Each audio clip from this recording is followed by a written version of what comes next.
Welcome to Magic Island. I'm Scott Hollingsworth and I'll be your host on your tour here at Magic Island. Won't y'all come right on in? It's our pleasure having you today.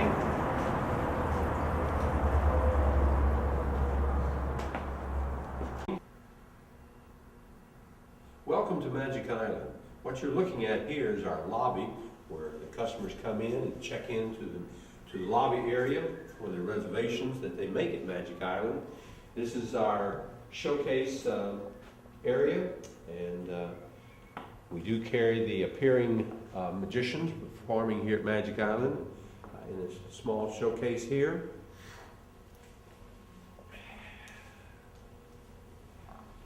The customer, as they come into Magic Island, is offered the opportunity to have a photograph taken of them. It's just a memory piece of the event, and we try to have that in a quality fashion folder where they keep it as a keepsake. It's a very nice souvenir of the evening and the event.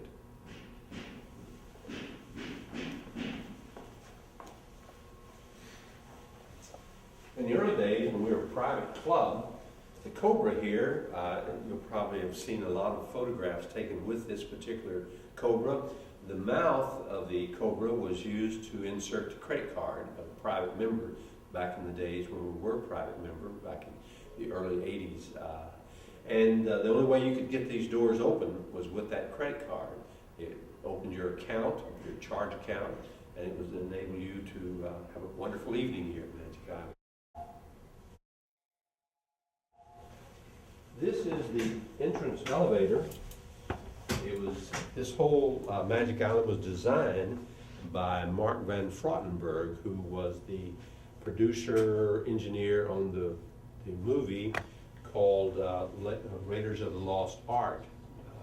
And he started to design that after that same theory of the Greek Egyptian period of time, and have a lot of artifacts and curiosity items that people enjoy looking at. But it represents the old tomb of the movies that we saw at that time. And he designed Magic Island with that all in mind, because he was in the big middle of producing that movie and designing the sets for it. Let me push the elevator button so we'll go upstairs. This is the elevator that most of the patrons take. It takes us up to the second level. Magic Island is divided into two-story. It's a two-story operation. Ground stored most of the offices, but we do have a large banquet room.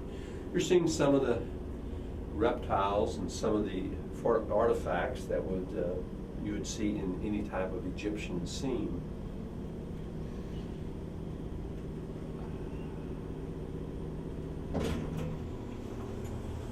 This elevator will take us out into the main lobby here at the island, whereas you're greeted by a host.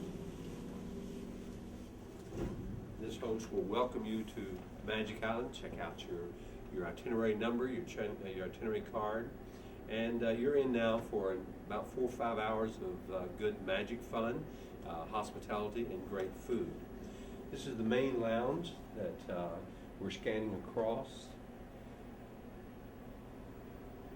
In this area, we can basically handle 200 people who are getting ready to go into their dining room areas. It's more or less a waiting place for those diners to all get together, waiting for people to arrive. And we have cocktails being served, your favorite beverage, along with we do have strolling magicians in this area, as well as we do have psychics, palm readers, astrologers, fun blackjack. All of this is going on for a full evening of entertainment here at Magic Island. As we pass on through, we have a small piano bar. That is not really a bar, it's our piano section where we have live music that plays in this area. More of the background type of music that makes for an enchanting evening. Some sing-alongs will take place here. A lot of birthdays announced, a lot of singing happy birthdays. So it's a fun area that people come back to all evening long. We have over in this area, we have our psychics who are in this particular area. They do palm reading, moonstone readings, all different types of psychics that we'll bring in. Some nights we have two that sit here, but in other areas we'll post psychics in that area to bring about a lot of entertainment. In the corner, as you can see, we have our Blackjack Table. In that area, it only maybe seats 8 or 10 people, but that table is full all night long. People like to play Blackjack, Texas Hold'em, and it becomes a central point here, along with all the magic that's taking place.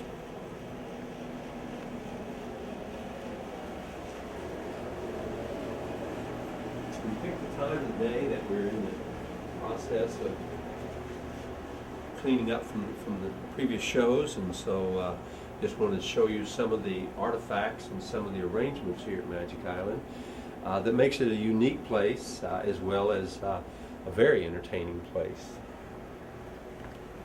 This takes us back into, once you're into the main lounge, your maitre d' that will be serving you will be bringing you into this area. This is the hallway that leads back into the dining room areas. Again, the walls are covered with renowned posters of some of the great magicians of the past and some of the current magicians, as you'll see as we go along. These posters that you see were originated by the collection out of Newport Beach. They basically bought a whole slew of Dr. Albo's posters, I think Hank Lee's posters, and we had them mounted and put on the wall here. It was really a treat to see them go up when they first came up. And, yeah, you'll see a lot of those as we move through the club. This is just one of the first dining rooms. As you see, this dining room here is designed for banquet parties.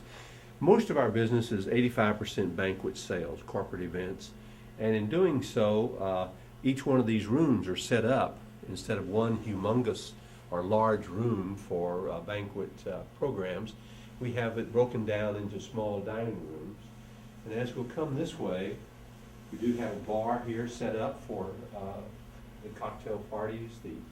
The bartenders will serve in this area as well as into the main lounge area. A lot of strolling magic goes on in this area. During a Friday and Saturday night, this is broken down into actual dining tables so that we can see diners that's not part of the banquet, but basically individuals who come out for a special evening.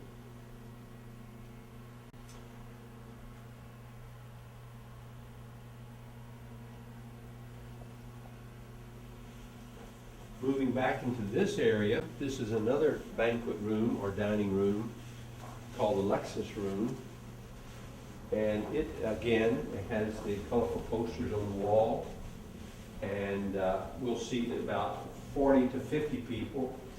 And it is normally packed for private parties, birthday parties, special parties, where the people want a separate room. And their guest feels like it's just a private party just for them, and it gives them that feeling of being very special. I'm sure you'll recognize most of these posters. They're famous posters of collections that we have added to it from the original group that was sent over in the beginning.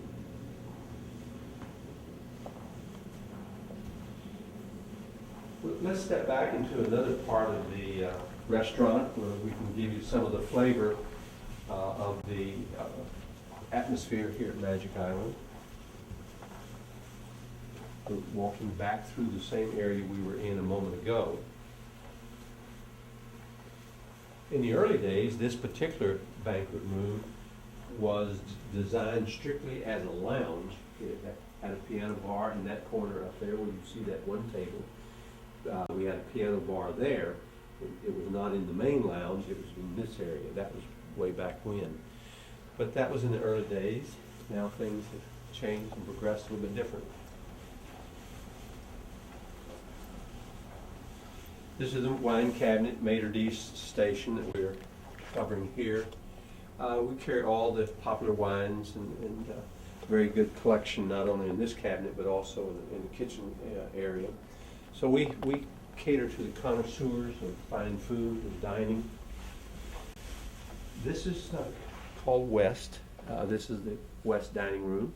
And as a five-star dinner theater, all of the personnel wear tuxedos and have a very strict menu that basically requires a good taste of food and beverage while you're here. You're looking at this table, I think we have it right here. This is the magician's table. This is called the magician's table. All the magicians eat here at this table. Some of the greatest magicians in the world have graced this table and have a lot of stories to tell regarding what goes on at this table. But this is where the magicians eat.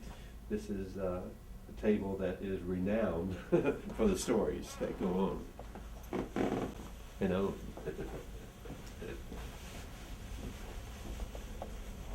Again, as you can tell, some of the walls are still lined with posters.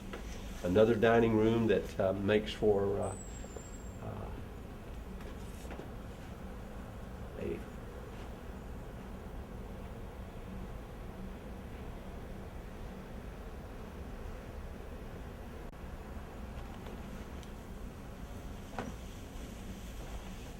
We're moving down the hallway now to a collection of Dr. Albo's. His original collection that he donated to Magic Island in the very beginning. And these I'm sure you'll recognize as being some very old and antique type of magic back in the early days of magic that was used on the stage. But it makes for a nice display, and have a lot of people taking photographs here, coming back and looking, and makes for a nice centerpiece down this hallway.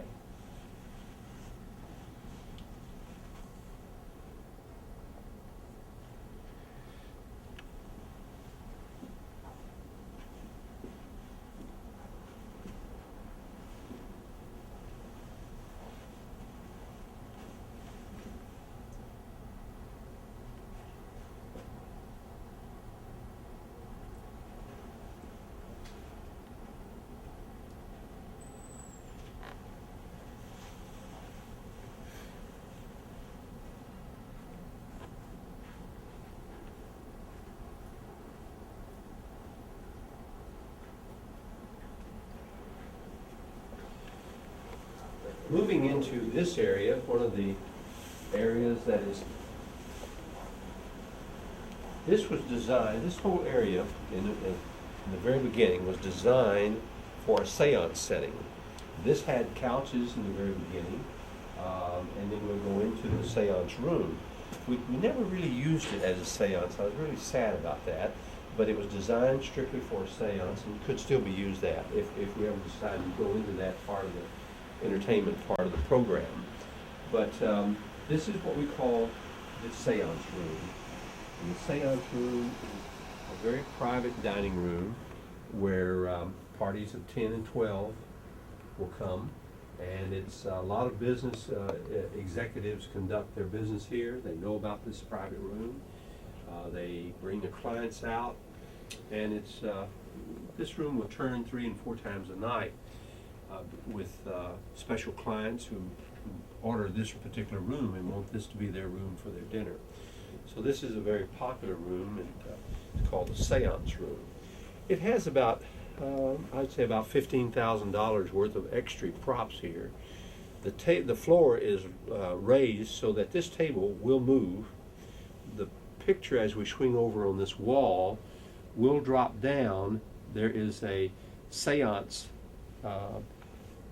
apparatus that could be utilized from this. That's a fake wall on the side. It's a wall that was put up for the seance events to take place. The drapes here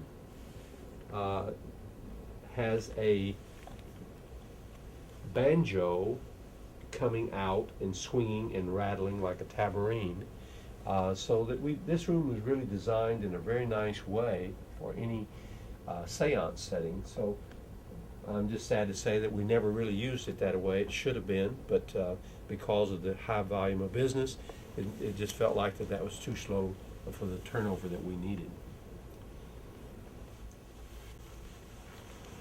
Let's go to my area, the one I like the most here at Magic Island, and that's the theater, where some of the greatest magicians in all of magic have performed here, from Blackstone to Vance Burton to all the major magicians that are performing in Vegas now, from Matt King to, you name them, they've all been here. Jeff Hobson. Many of the greatest magicians on the cruise ships are all been here. From Chip Romero to Rick Thomas to all of the present day stars of magic at one time graced our stages here at Magic Island. In fact, most of the magicians have gotten their really starts here at Magic Island because it's a commercial venue, and it's a right-sized theater. It can handle almost any kind of illusion group of apparatuses that would need to be used. And it seats 150 people. And on busy nights, we'll turn this 4 and 5 times. This past Saturday, it was 5 shows, packed, 150 in here at each show. In this particular theater, the sound and light is in the back, where he controls the curtains and the show lighting, as well as the production of the overall appearance of the show. I think it was designed great for any production show, and because you're in total control of what's happening here on the stage. And the act does not have to worry about the curtains, or does not have to worry about lighting and that, because we have a stage manager that handles all that for him. And a lot of programs have been here. We've had George Bush has spoke here. We've had Jesse Jackson speak here. We've had many conventions, and many political rallies have taken place here at Magic Island. So this is a centerpiece for a lot of different attractions that have come into the greater Houston area.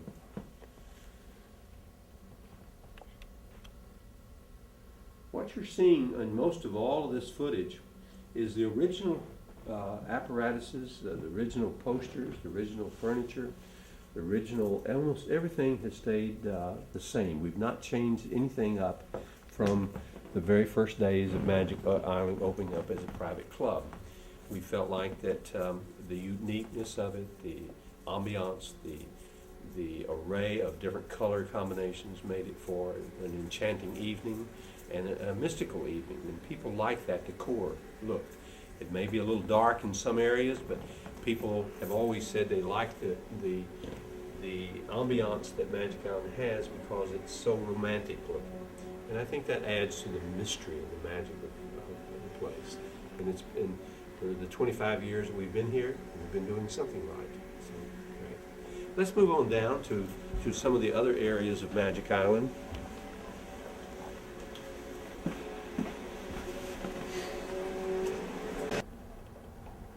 Great. This hallway is the area where people line up for the main show, going into the show. And this hallway is lined with a collection of Ann White's photos of some of the modern magicians that we know today that are appearing on all the great stages. I think you'll recognize most of these people. These are popular photos that have appeared on covers of magazines. In fact, most all of these are of her private collection. From different magazine covers, Magic Magazine, Genie, Mom. And I know that you recognize these particular photos. And it's a complete collection. There we'll see a couple of posters that we put up of some of the different styles, different types of posters that make for good decorations. And we have a few of the wall posters that this is the door to the stage area, and that makes the double doors like this makes good for loading in and loading out. We continue here. Let me just open this up, and it's just double doors that lead into the stage area. As you can see, we do have a show that's about ready to start setting up. And It's a full stage that basically makes for great illusions. Dressing room on each end of the stage with the restroom facilities in the middle. 3 main curtains that cause the and can be controlled both backstage as well as by the sound and light person in the back of the theater that we showed a moment ago. Again, picking up on the wall of some of the posters.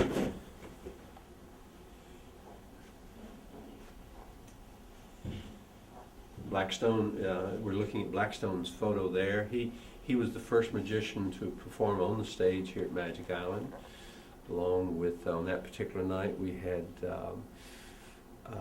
Ron Jones and Flame, along with Jonathan Neal Brown and Leanne with that opening night. And then when it was sold in '85, when Dr. Albo sold it to the existing owner now, Dr.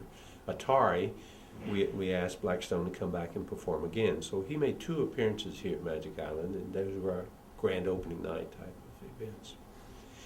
This is a waiting area that people set in for waiting for the shows. Some of the close-up magicians will work in this area.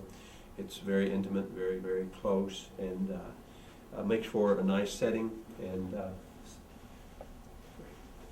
this is one of the banquet rooms that we have here. Again, this is unusually different to a point that this room is called the Palace, and it is basically designed with the Egyptian motif on the wall, set up for banquet rooms. It is a banquet room now, but in the very beginning, this was a comedy theater. This was set up as a comedy theater. It had 50 seats on each side. There were rake seating. And we had every major comedian that's out there now, Whit Hayden, Matt King, every person that's working today who does comedy was working here at one time.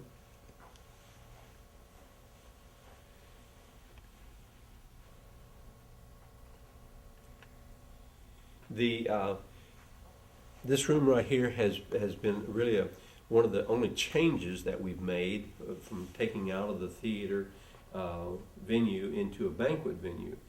But it was one of the parts, I believe, that's probably kept us alive as far as Magic's concerned, is being able to host as many people and being able to serve as many people as possible. In the early days, we were just strictly entertainment, but we found out quickly that we had to get into the business of being in the business. And to be a 5-star dinner theater, we needed to serve more people to be able to keep the quality of the entertainment up. So this was one of the major turnarounds that we had here at Magic Island. Now, moving over to another area, which is dear to my heart, which is the close-up room. And this room is called Ramesses. And Ramesses,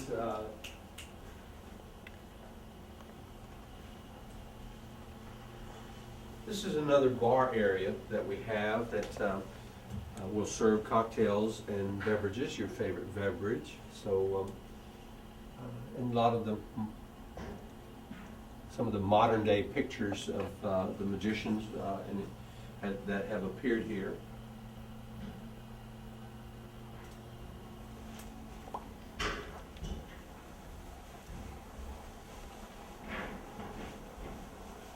This is Ramesses, the close-up room. It has, in the early days when we were a private club, we had all of the visiting close-up magicians perform in this room, from Earl Nelson to Martin Nash to Mike Lamar to Daryl Martinez. Almost all the names, I know I'm excluding a lot of names, but they've all performed here at doing close-up magic in this room. And it's designed to hold 28 people. And it's a room that basically will turn 10, 12, maybe 20 shows a night, 24 shows a night. I know personally I've done well over that, but that is because I'm here so much. And for 25 years, you can do a lot of magic in this room, trust me. The shows were designed to be 10 to 15 minutes in length, and they turn over quite often. And the quality of magic has really, I think, I've been able to book some of the best close-up magicians in the world in here. And I think that the quality has been excellent, and this room has been well used. I can't say enough about this room.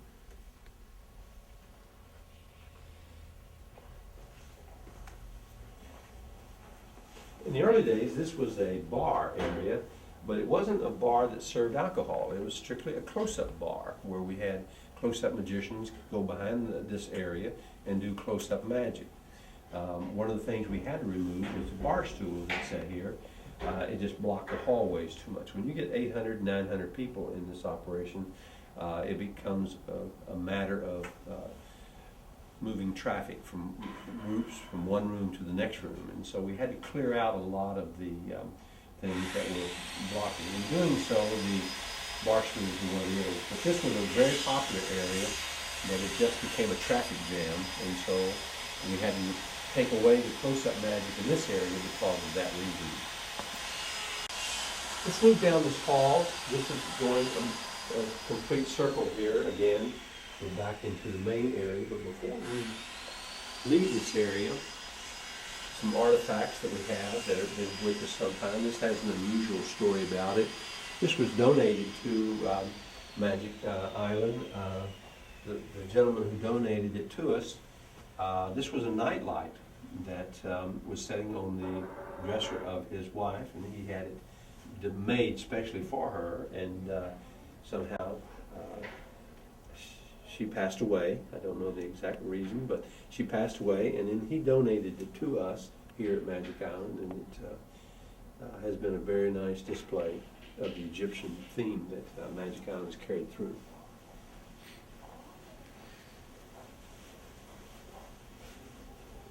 The room that we're in now is called Kiosks. This room is the second of the close-up rooms where the formal close-up shows go on, just like in Ramesses.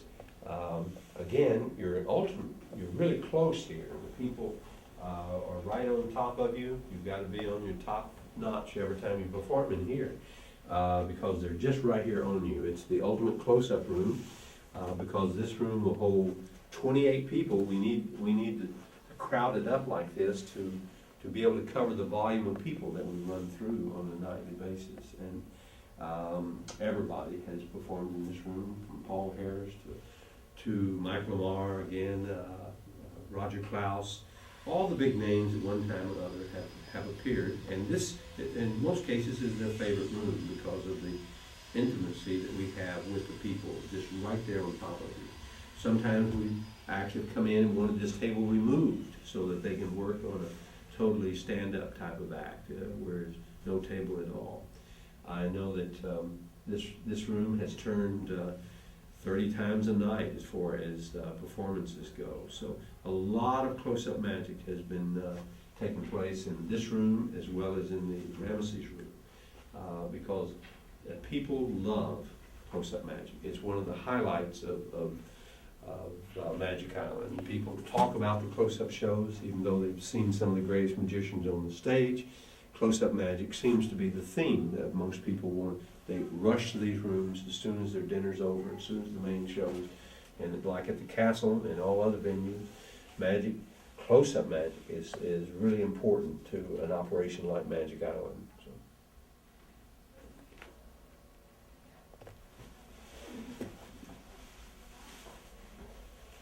Moving right along, as I said, we've made the complete circle back out to the main lounge. We're back here in the main lounge again, and this completes our big circle of the entire operation here at Magic Island. It's designed for entertainment, it's designed for magic, and I think that Magic Island has personified the magic world, especially here in the Houston area. And as we complete the tour, we're back at the host desk where we started a moment ago on our tour. I hope you've enjoyed it. I hope that this gives you a little insight as to what's taking place in the greater Houston area and South Texas area. Some of the greatest magicians in the world have been here, and we hope to see you someday. I'm Scott Wells, and today we are speaking with Scott Hollingsworth, the entertainment director here in Houston, Texas, of the Magic Island. It's been a wonderful place, and it's been around for about 25 years, and Scott's been here just a couple of years longer than that. He's been well known and loved and respected among magicians all over the world, and I thought it's about time perhaps that some of our viewers out there might want to have a little better up close and personal interview and get to know our good friend Scott Hollingsworth. Well, welcome, Scott. Thanks very much for being available. Scott, I'm so glad you invited me to come by. It's nice having you with us today, and it's been my pleasure to show Magic Island off, and I hope that people will learn to love it as much as I do. Oh, it's a great place, certainly. Now, you've been affiliated here almost since the very beginning, and tell us first, before we go back on that, let's find out a little bit about your history and how you kind of got involved with the Magic Island. But you have been working like as a restaurant magician, I know, for a number of years, and you've always been involved with magic since you were a youth, I assume? Or right. What, well, I first got bitten by the bug back when Blackstone Sr. came to our school many years ago and did a show, and from that moment on, my whole life changed. From being a normal kid, I was then the magician. Right. From my relatives telling me all these wonderful stories about me doing nothing but magic, and so magic was a great part of my childhood. In fact, I got my master's degree in speech and drama to help me out with my magic presentation skills. I was doing restaurant magic here in the greater Houston area, just like everyone else struggling to get a job, and I just found out that restaurant magic was a new frontier for me at that time, and I was able to go into that market and working 7 to 8 restaurants a week. And I had I'd already appeared at the Castle a couple of times, and had been working, doing lectures, and got a gig down in Aruba. And I was doing a show there, and my wife called me and said, somebody from Newport Beach has called you and said something about wanting to talk to you about a new restaurant featuring magic would be opening here in the Houston area, and wanted to talk to me about it. So she called me, and I ended up talking to a gentleman by the name of Alan Bursky, who was a comedian who appeared on the Carson show, who was involved at Newport Beach. Mm-hmm.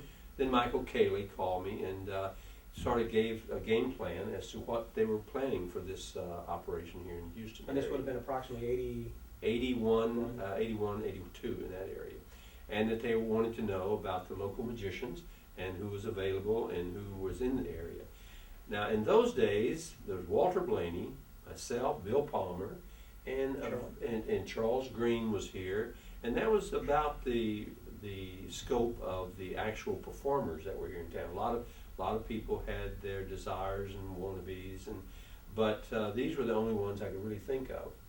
Well, in the very beginning, Magic Island finally got to the point where we were open and ready to do business. They brought in a lot of the close-up magicians from California, and so along with trying to get the place open and doing outside shows, it was really a wonderful feeling for me to be a part of something that was going to be great and wonderful. Right.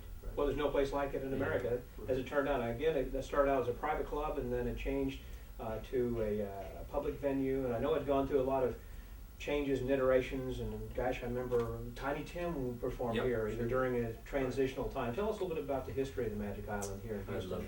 I'd love to. It's very interesting.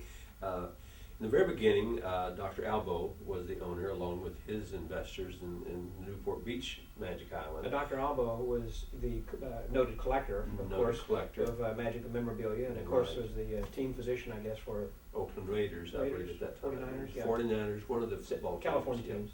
And so I think they were going to design a franchise operation. They started off in Newport Beach, and then chose Houston, Texas to be the next flagship. Mm-hmm. From Houston, then they were going to sell all the franchises around the world. That was the plan for spending $6.8 million on a building flagship here in the Houston area, which to me was just godsend. I just could not believe what was happening to here in Houston, my city. Right. So I was just really thrilled that this was coming this way. But in trying to run it in an absentee type of operation, it went through a lot of growing pains and a lot of problems with with management teams and knowing which way to go, what to do. So it did do some changes, but we opened up as a private club, and we stayed that way for about 2 years, around about 2 years. And then all of a sudden, the oil crisis came, in '85. You opened during the boom, and then then the it just bust started came. busting.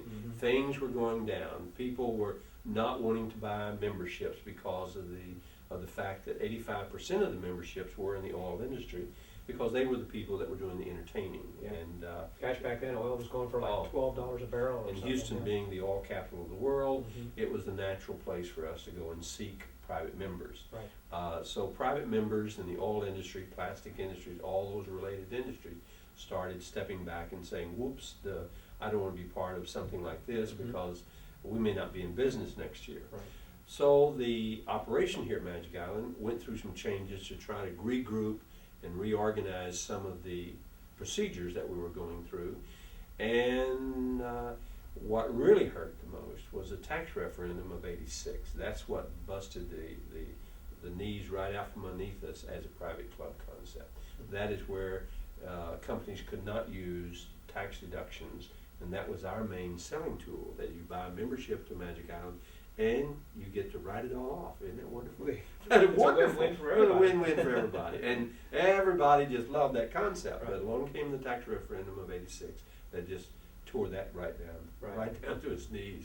So then Dr. Albo had met Dr. Atari here in the Houston area. Dr. Atari is a very famous physician who has several clinics here in the Houston area, and they became quite close friends because of the medical interest they both had. And when Dr. Atari stepped up to the plate, when Dr. Albo decided to sell Magic Island, Dr. Atari bought it from Dr. Albo and kept it the same way. And now Dr. Atari, the present owner, still to this day, had really no interest in magic at all, other than the fact it was a good investment, it was good real estate property. And so for that reason, thank goodness, we have had a successful operation here at Magic Island. But during that period, in the very beginning, we had the peak of going up and then coming back down. It was just, I don't believe that it would have stood the test of time with any other people who didn't have deep pockets. I agree. Somebody at the helm. Somebody at the helm.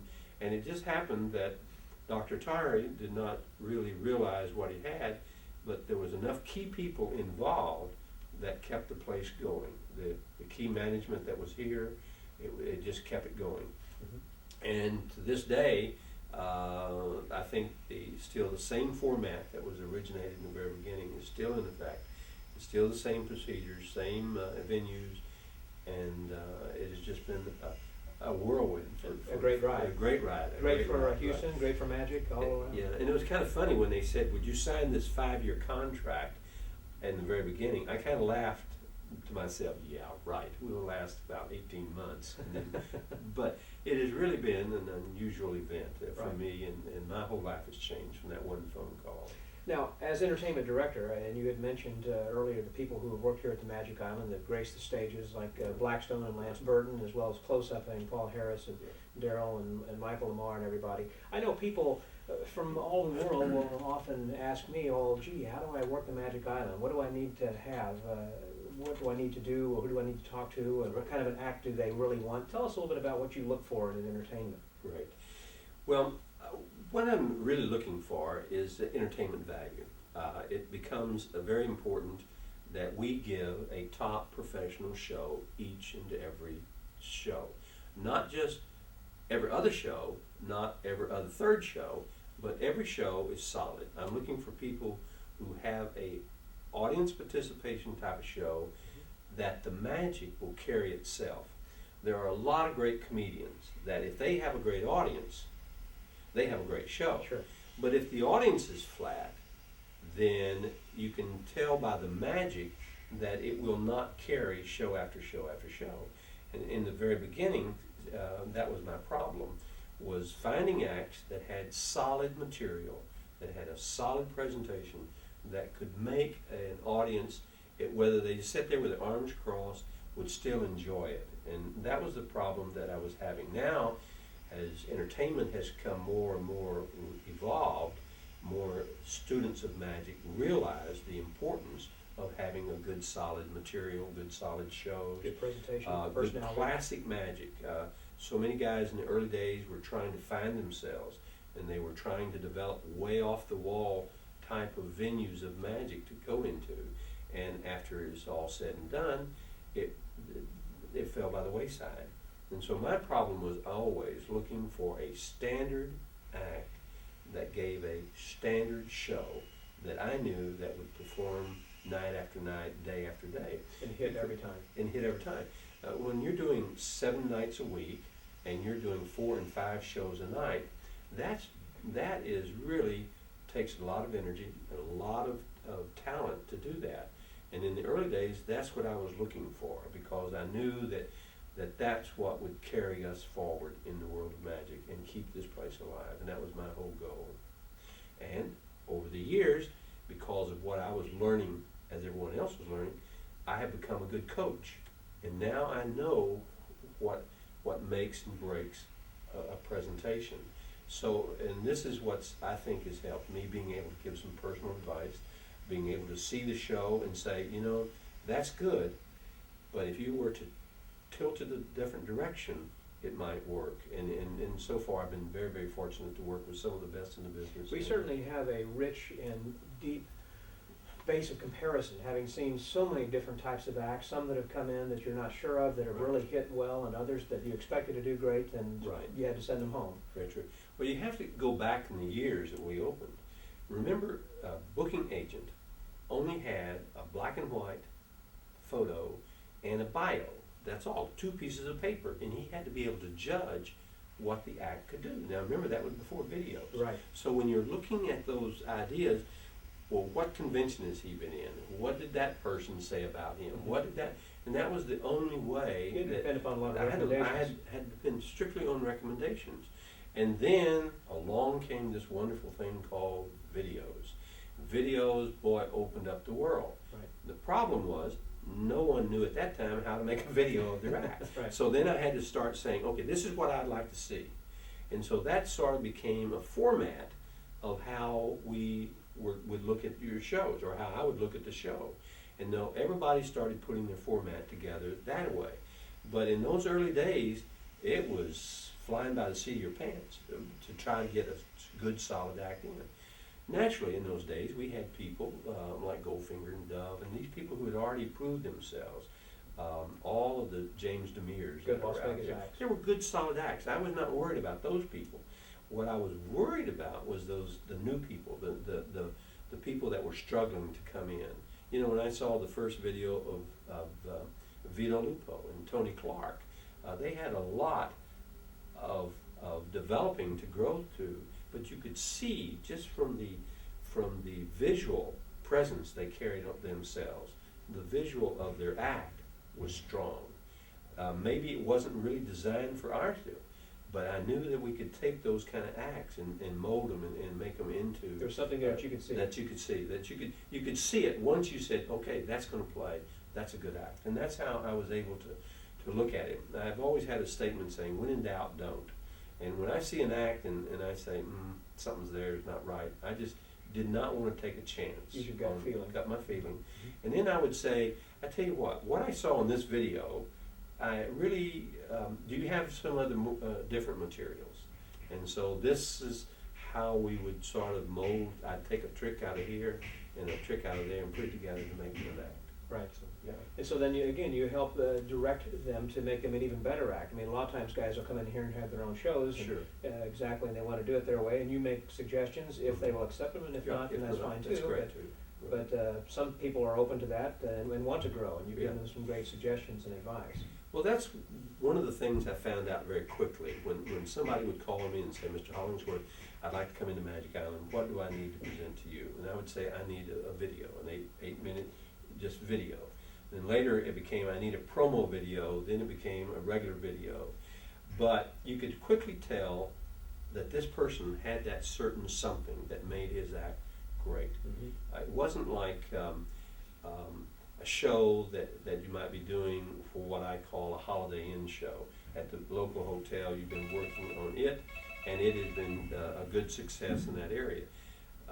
When people come to Vegas, they come to a 5-star dinner theater like Magic Island or Newport Beach or Caesar's Magical Empire, any of those formal magic places, they want to see a top quality show. And it was hard for me to say no to a lot of these people that I could see that were having a rising star qualities in them. But it was that point where I had to make those kind of decisions. And I knew it was kind of rough in those days. Somebody wanting to get in here Sure. was saying, wow. I know several acts that are right now that are working in Vegas right now that sent me as many as 7 and 8 tapes. Wow. But they hung in there. They hung in there, and they just said, okay, what now do I need to do? And I said, look, you got a great show. It's just a matter of putting the right music with it. There's something about the act that the music doesn't fit. So that would get honed, and that would get turned around. And then basically, after a while, it clicked.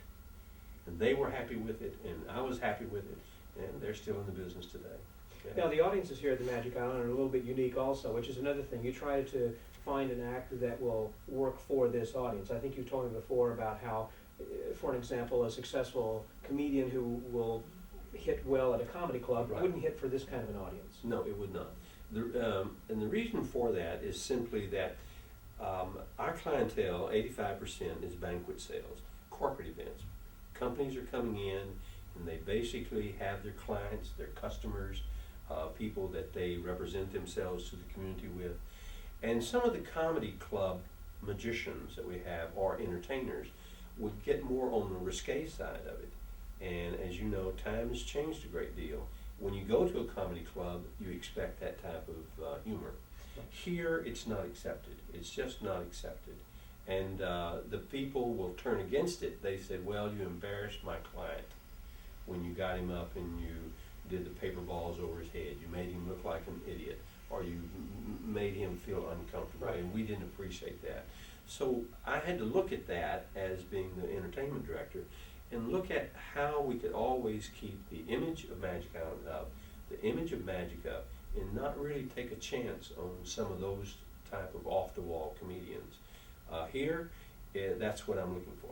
Out in the comedy clubs, that's a different Completely world. different. Different world altogether. Which is why I guess you use a lot of cruise ship magicians, Sure. because cruise ship magicians are those who are used to working to a large and diverse type of an audience and keep it pretty clean. Right. Most of your comedy clubs deal with young college kids who are, really out there, have a good time, Right. and loud, screaming, hollering, and they want to be as For the rude. as they can be. Here, it's more reserved. It's a little bit more upscale, and in doing so, that has been one of the drawbacks of picking out so many entertainers who want to come here. Is that when I do see their video, I'm looking at how will that act affect Magic Island, and how will it be representing magic. And then beyond that, as I understand, I recall in, again, the earlier years when we did have Cleopatra's Chamber, which was for the comedy magicians, and then that was done, Right. made into a banquet room. But then you had 2 magicians who were working then in King Tut, in the palace, Tutankhamun. And so you had a manipulation act or a illusion show, and then followed by a longer stint with a comedy magician. Now the person carries the whole act, I guess. So you're really looking for someone, I guess, who can do illusions as well as interactive type magic. Is that? Right, I think you hit right on the head. The fact is that in the very beginning, we were overpowered by entertainment.